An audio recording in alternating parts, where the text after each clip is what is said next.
Good morning, YouTube. Last month I made a video detailing my initial experience with this Comcast business internet email migration, and I'll put a link to that video up here if you haven't seen it. But in short, Comcast is moving from what they call a hosted exchange email server to an Office 365 hosted email platform. And this is part of their new cloud solutions push that they're forcing onto all of their business class customers. And this was one of many emails that was sent out prior to this migration. My migration was Friday, August 11th. And in that last video, I left off not knowing what some of these future implications would be, and that's covered in this third paragraph here, where they talk about offering 1 free month of mailbox service and that there will be a charge that's less than your current rate going forward.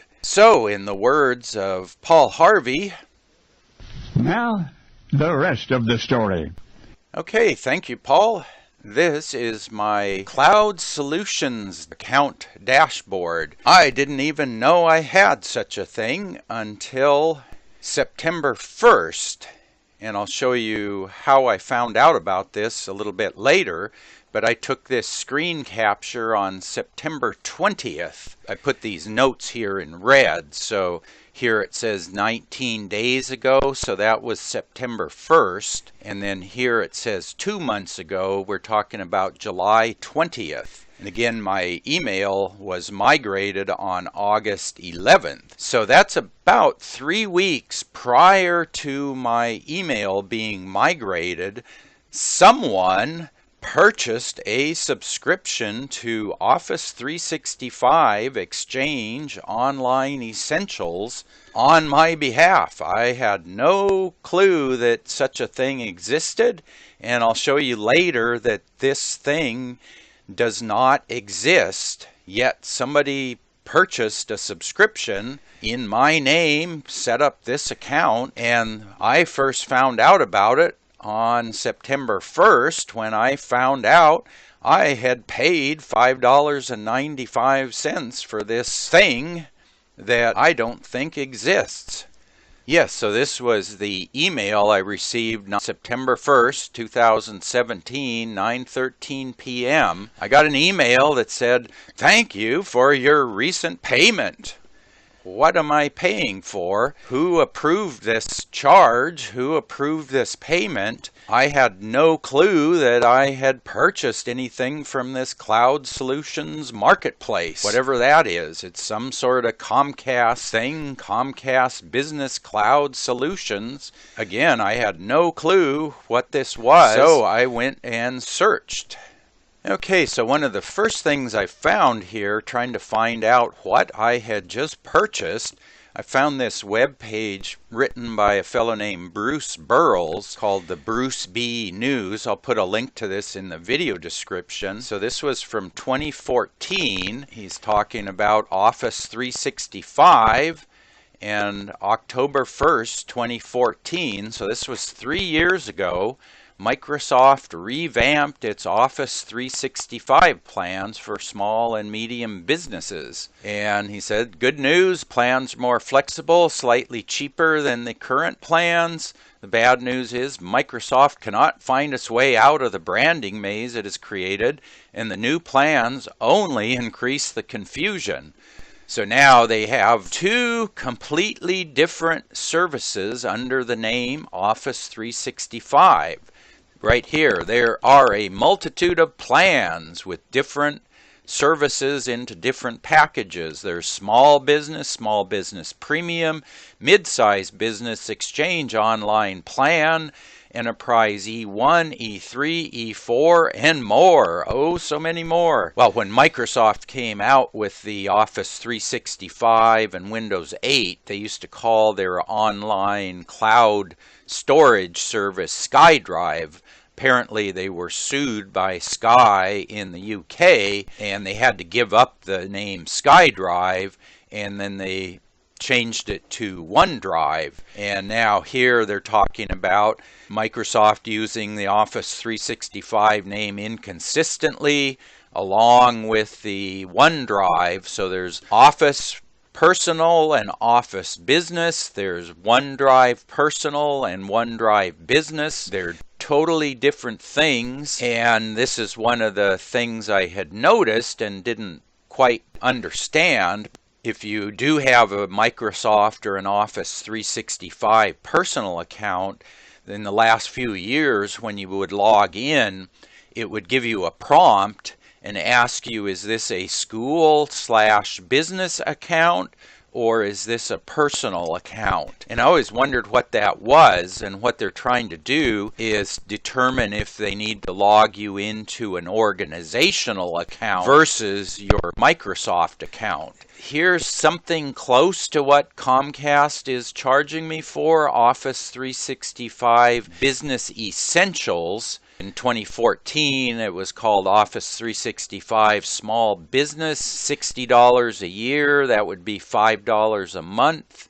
Then there's Office 365 Business Premium. So anyway, this was the information I found. It didn't really tell me what I was looking for. So then I went over to Microsoft's web page. So this is Microsoft's Office Exchange Online Plan page. This plan here was mentioned in the BruceBNews article, and they talk about this $4 a month Exchange Online Plan 1. There's an $8 plan 2, and then a $12.50. At least the first one and the last one were mentioned in the Bruce B article. And I like these features. Office applications, not included, not included. The premium includes the Office applications. Services, not included, not included.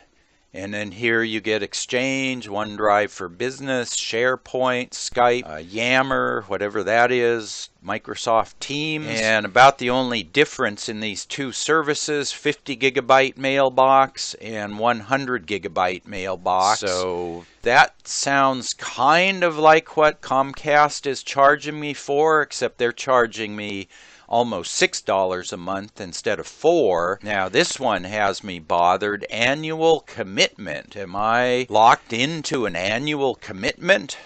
I'm not sure on that one. Okay, so this is the Comcast Business Cloud Solutions page. Here's all their applications, and in case you don't believe that I didn't sign up for this online essentials package, if you look here, here's all 27 applications. And we'll look down here. I don't see online essentials. That's the first page. Here's the second page. Somehow I think I got signed up for this. So far I haven't been billed for it, but I'm not sure on that one. That shows up on my account. There's a bunch of tutorials, Skype for Business, Voice Edge, whatever that is. Here's something with the same logo, but this is just Office 365 for $10 a month. That seems to be something like what Microsoft listed as their business premium.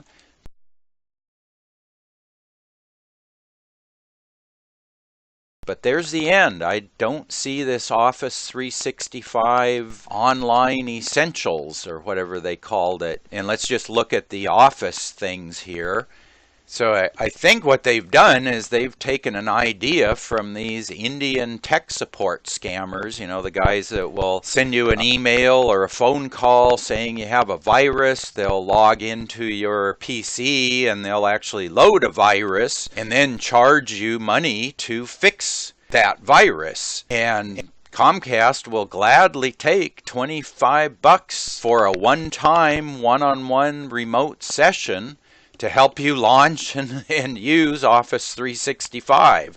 They'll gladly take $199.80 to walk you through the whole migration process where they've basically screwed you over, and they'll charge you to fix but they broke. So yeah, I think they've taken a lesson from those Indian tech support scammers here.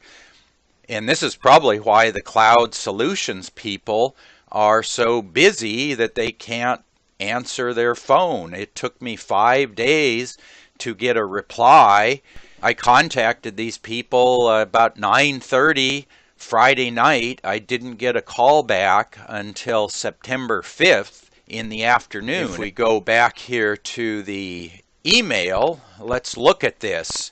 I said this was vague and it was misleading, and misleading to the point of being false. I was not given 1 free month of mailbox service.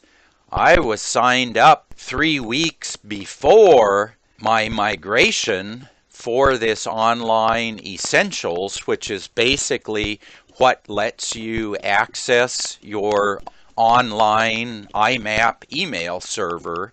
I was charged 3 weeks after the migration. I didn't get a free month. These charges and subscriptions were done without my knowledge. I don't see how they are allowed to do that. The charge will be less than your current rate. My current rate is 0. I don't pay anything for email service. If I went forward with this, if I hadn't canceled this on September 1st, I would now be paying $5.95 per month for email service. I don't know in what world Comcast is living, but when I learned math, 0 was the number that was smaller than any positive integer, rational number, real number.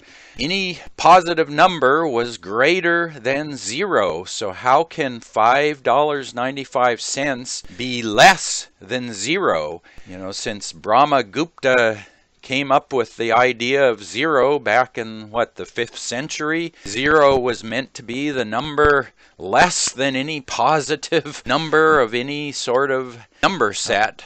So that is misleading and actually false. And in case you think this is just me having problems with this, this is the Comcast Cloud Solutions support page here. Comcast Business Support, Microsoft Services and Apps. You can see here they introduced this program May 12th, 2016. Here's people now finding out that their Comcast Biz email domains are going to cost money. And then just to back up some of these conflicting messages, here's this fellow Comcast community manager, Comcast Michael, saying, hey, we can review your billing, send myself or Comcast Phil a private message with your account information. Yet in my thread, and here's this Comcast Phil, official employee, saying, I can assist you with your billing inquiry.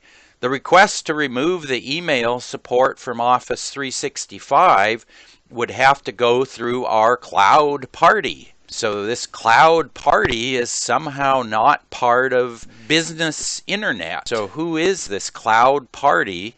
And this is the other thing they're doing now. They're charging $5 per line for voicemail support.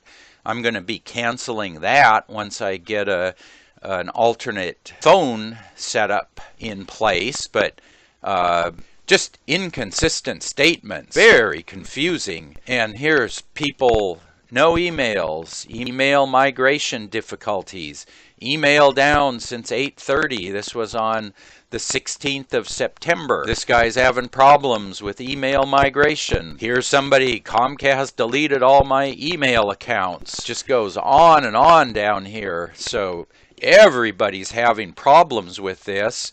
Here's another guy, I don't want the cloud period, but Comcast migrated me anyway. He can't access his email either through webmail or Outlook. Comcast Business Support answers the phone but can't do anything. Cloud Solutions doesn't answer their phone. Live chat acknowledges it's a big step. This migration is keeping them very busy at cloud support.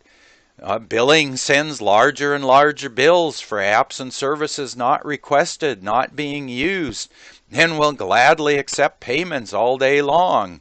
All you get here, we apologize for this delayed response. This migration is a new and detailed process. It can be frustrating when things are not properly communicated. Here's a Comcast person.